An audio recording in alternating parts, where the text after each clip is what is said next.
निभाना तो पड़ेगा मुझे। नहीं, मैं ये सोच रहा हूँ अच्छी अच्छी बातें तो आपने बस कर दी हैं, पीछे रह कौन सी गई हैं अब?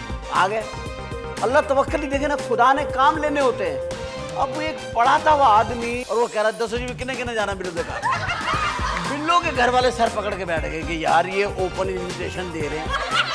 एक ऐसी शख्सियत को जो शोबिस से वाबस्ता है, लेकिन हम उन्हें एक अच्छा सोशल वर्कर भी कह सकते हैं, हम उन्हें एक अच्छा इंसान भी कह सकते हैं, हम उन्हें एक अच्छा बच्चा भी कह सकते हैं, हम उन्हें एक अच्छा बाप भी कह सकते हैं, हम उन्हें एक अच्छा शौहर भी कह सकते हैं, एक अच्छा शहरी भी कह सकते हैं, एक बहुत अच्छा सिंगर भी कह सकते हैं, एक पाकिस्तान का सफ़ीर भी कह सकते हैं, जो जहाँ जाते हैं पाकिस्तान की सकाफ़त को अपने साथ लेके जाते हैं। शौहरत ने, इज़्ज़त ने, दौलत ने उनके अंदाज़ को नहीं बदला, अंदाज़ में वही सादगी रही, अंदाज़ वही रहा, और ख़िदमत के जज्बे से ये भी सरशार है। आपकी भरपूर तालियां ख़ौत-ए-नज़र इस्तकबाल कीजिएगा। हमारे दूसरे मेहमान तशरीफ़ लाएंगे जनाब अबरारुल हक।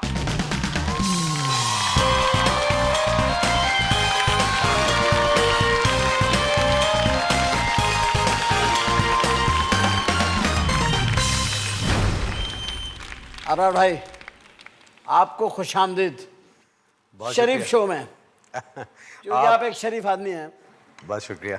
इतनी सारी जो तारीफ़ें आपने की हैं, तो वो एक शेर में ऐसे में अपने आप को औकात में लाने के लिए ज़रूर कहा करता हूँ कि मेरा मुझ में कुछ नहीं, जो कुछ है वो तेरा, और तेरा तुझको सौंप दूँ, क्या लागे है मेरा। अभी अच्छी अच्छी बातें सुन रहा था मैं। नहीं, वो तो इनसे तो हमारी एक तरह एक गुफ्तगू, क्योंकि फ़र्क थी, मुझे पता। आप मेरे तरफ वो ज़रा वो दूसरे वाले एंगल से आने की कोशिश कर रहे हैं। मुझे लग रहा है, मुझे लोगों ने शो के बारे में बता बड़ा डराया हुआ है। नहीं कोई सी यार, मैंने आपके बारे में जब इतनी अच्छी बातें कर दी, अब मैं अपनी बातें थोड़ी खराब करूंगा जो मैंने कह दिया। मैं सोच रहा हूँ ना, चाहे मैंने झूठ कहा है, निभाना तो पड़ेगा मुझे। नहीं, मैं ये सोच रहा हूँ अच्छी अच्छी बातें तो आपने बस कर दी हैं, पीछे रह कौन सी गई हैं अब उसकी तरफ आएंगे ना आप। नहीं रहे यार, आपके साथ तो ये है ही नहीं। आपको तो मैं एक अरसे दराज से देख रहा हूँ, आप मुझे देख रहे हैं, और हम एक दूसरे को समझ चुके हैं। आप भी समझ गए, मैं भी समझ गया हूँ, इसीलिए हम सही चल रहे हैं। अच्छा, कर अल्हम्दुलिल्लाह। ये सबसे अच्छी बात है। देखिए अबरार, मुझे आपकी जो शुरुआत है, मतलब मैं आपकी बात ये करना, आप जो अभी आपने बात की थी कि हर शहरी अगर अपनी जिम्मेदारी को महसूस करे और मुल्क को अपना घर की तरह समझे, तो फिर सुधरने में मिनटों सेकंडों का काम होता है, क्योंकि ये तो जहन का काम है ना, इसको सेट करना है आपने सिर्फ। ये अबरार हैं, इनका जो स्टार्ट है, ये एचिसन कॉलेज के अंदर पढ़ाते थे। आप ज्योग्राफी पढ़ाते थे जी? बताएं, वो पढ़ाते थे, और अगर ये अभी पढ़ाते पढ़ाते रहते तो पता नहीं कहाँ से कहाँ जा सकते थे। शोहरत तो इनके हाथ में थी, गाने का शौक था, तो ये इस तरफ निकला। वहाँ से वाक़ई इन्होंने वो रिज़ाइन किया, आ गए। अल्लाह तवक्कल ही देखे ना, खुदा ने काम लेने होते हैं। अब वो एक पढ़ाता हुआ आदमी वहाँ से छोड़ता है, अगर ये पढ़ाते रहते तो फिर आज क्या होता कि नारोवाल में उन गरीब लोगों के लिए वो सहारा हॉस्पिटल नहीं होता, सुगरा शफी हॉस्पिटल नहीं होता।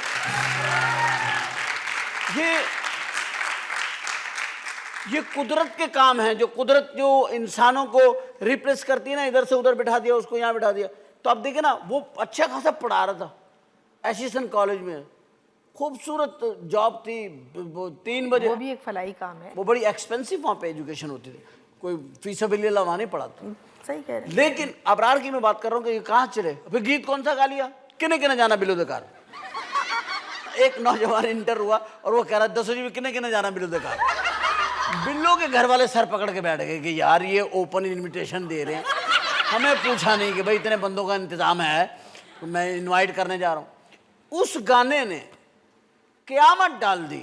मैं कहता हूँ जी, जितनी लड़कियों के नाम बिल्लो थे उनकी तो फटाफट शादी हो गई। माँ बापों ने कहा बिल्लो ने तो कटो जी करो बाहर, क्योंकि बिल्लो घर चोएगी, बंदे आके पूछेंगे कि भाई किन्ने किन्ने जाना बिल्लो के घर। तो ये एक ऐसा नाम लेकर के इनकी मैंने एक खूबसूरती देखी है कि एक तो किन्ने किन्ने जाना बिल्लो के घर आया, हिट हो गया। अब गाना मेरा ख्याल है कुछ नहीं, कितनी कैसेट उसकी ऑडियो कैसेट सेल हुई होगी उस वक्त? तकरीबन 12 मिलियन। 12 मिलियन। मतलब 12 मिलियन बंदों को पता ये इनविटेशन पहुंच गया भाई किने किने जाना बिल्लो के घर। उनमें से अगर 1 मिलियन भी बिल्लो के घर आ गए तो बिल्लो अबरार के घर आ जाएगी। दूसरा हिट नंबर क्या था अबरार भाई आप? बैजा साइकिल थे। आजानी बैजा साइकिल थे। ये प्राडो के दौर में इन्होंने उस वक्त इनकी समझ में आ गया था कि पेट्रोल कितना महंगा होने वाला है। ज़हीन आदमी है ना, बहुत ज़हीन आदमी। इस शख्स की खूबसूरती क्या है मैं बताऊं। इसने अपनी शोहरत का, मैं क्योंकि इनके साथ बहुत प्रोग्राम्स हमारे रहे, बाहर मुल्कों में भी हम गए, इसकी नेचर भी बहुत अच्छी है। इसने क्या किया कि इसने वो गाने तो जैसे भी जो बन रहे थे, ज़ाहिर है पब्लिक की डिमांड सॉन्ग्स हैं, वो कमर्शियल सॉन्ग्स हैं, कंपनीज बनवाती हैं, उनको भी उसमें सारा मसाला रखना होता है क्योंकि सेल करना होता है, वो कमर्शियल पॉइंट। मगर वो एक थर्ड कुछ और चल रहा था उसके जहन में। फिर इन्होंने एक यू टर्न लिया बड़ा अजीब व गरीब, और एक इन्होंने सहारा ट्रस्ट बनाया और उससे इन्होंने हॉस्पिटल की फंडिंग का आगाज़ किया।